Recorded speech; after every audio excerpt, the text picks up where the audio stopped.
India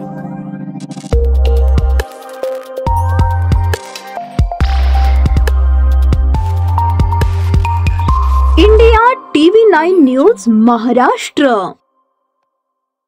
धाराशिवचे वादग्रस्त जिल्हाधिकारी doctor Sachin Ombase यांच्या बदलीनंतर धाराशिव जिल्हाधिकारी कार्यालयासमोर फटाके फोडून जल्लोष करण्यात आला। आता धाराशिव जिल्ह्याचे जिल्हाधिकारी डॉक्टर सचिन ओंबासे यांची सोलापूर महानगरपालिका आयुक्तपदी नियुक्ती करण्यात आली आहे।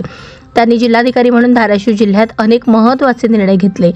विशेषतः तुळजाभवानी मंदिराच्या जीर्णोद्धाराच्या कामासाठी त्यांनी मोठ्या प्रमाणावर पाठपुरावा केला होता, मात्र आराखडा मंजूर होण्यापूर्वीच त्यांची बदली झाली। डॉक्टर ओंबासे यांनी जिल्हाधिकारी म्हणून काम करत असताना प्रशासनाच्या विविध योजनांची प्रभावी अंमलबजावणी केली। तुळजाभवानी मंदिराच्या जीर्णोद्धारासाठी निधी संकलन, मंदिर परिसराच्या सुव्यवस्थापनासाठी विविध उपाययोजना आणि प्रशासनाशी समन्वय साधण्याचे महत्त्वाचे काम त्यांनी केले। त्यांच्या कार्यकाळात जिल्ह्यात पायाभूत सुविधा सुधारणेवरही भर देण्यात आला। दरम्यान 2 वर्षांपूर्वी डॉक्टर ओंबासे यांच्या विरोधात बोगस नॉन क्रिमिलेअर प्रकरणी केंद्रीय लोकसेवा आयोगाकडे तक्रार दाखल करण्यात आली होती। सदर प्रकरणाची चौकशी अद्याप सुरू आहे। या पार्श्वभूमीवर त्यांची बदली होत असल्याने विविध चर्चांना उधाण आले आहे।